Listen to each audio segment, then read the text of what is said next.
If you like this video, why not subscribe? Hey everybody, welcome back. You might recognize this rig right here as the Frugal Camera Cage that I built a while ago. And it's got all kinds of stuff on it now, and I've covered all these things in various videos. There's an external power, there's a follow focus, there's a top handle, there's an external monitor, all kinds of stuff going on here around my camera, supported by this cage. Very handy. If you'd like to see any of those other videos or the original video, check the description below, or wait for it at the end of this video, and you'll be able to, if you want, see every single video I made about this. But I recently used this rig for the first time in this state on my short film Invader that I posted recently.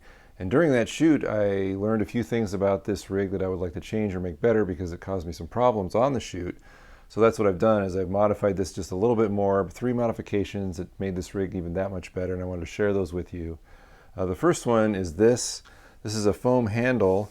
This is exactly, actually the same foam handle using the top handle here. These are $6.50 on eBay, and they're just a foam grip with a 1/4-20 male thread on top and a female thread on the bottom, so you can use them in all kinds of camera configurations or camera rig configurations, camera cage configurations. And I've just screwed it into the bottom of this bracket right here, so it gives me a second grip, because during the shoot I was actually grasping this angled bracket right here to kind of help steady the camera that much more, give me more control over pans and tilts.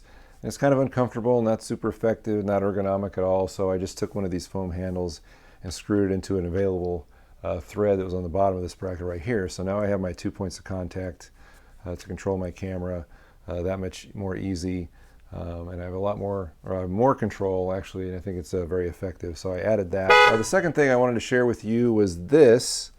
This is the knob that came with the follow focus. If you recall, I just took parts off the follow focus. It was a rail-based system, and a rod-based system, excuse me.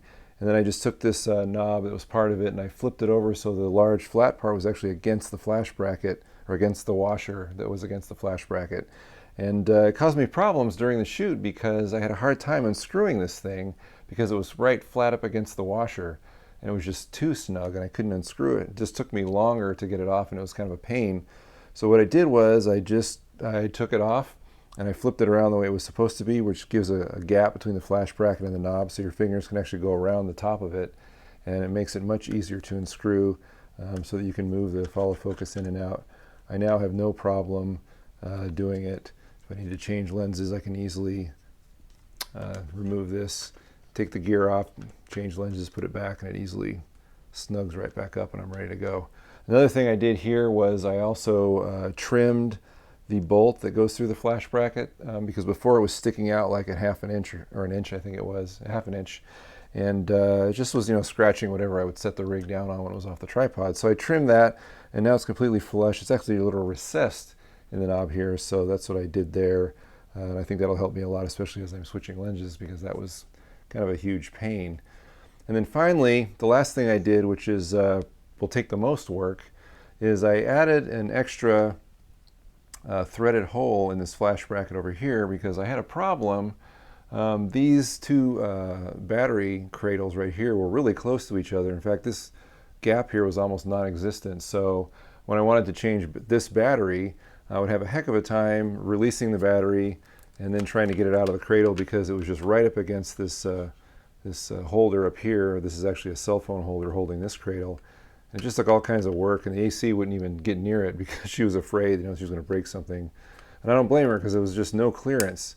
But now I have like an inch of clearance right there because I added a hole in this flash bracket, which looks a lot like this one right here. If you can kind of see, there's a hole right there. This bracket that's holding this bracket right here is actually the same bracket as this. So I had a hole. This is where it was originally connected, and there was still space in the other bracket's channel that I could actually move it up farther.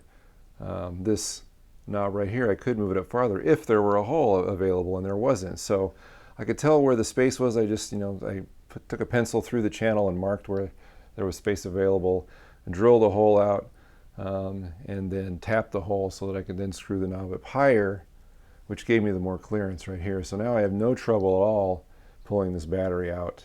In fact, I could probably even use a higher capacity battery because I have more space there, but I think I'm going to keep using the Sony, this is the F550, I believe.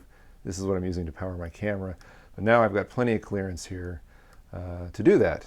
So those are the basic modifications that I made on this. They didn't take very long with the exception of drilling and tapping a hole. That took a while to make sure that I hit it just right, because since I had to take my knob and go through the channel from the previous bracket to the other bracket that had these holes and move it from here to right about here actually.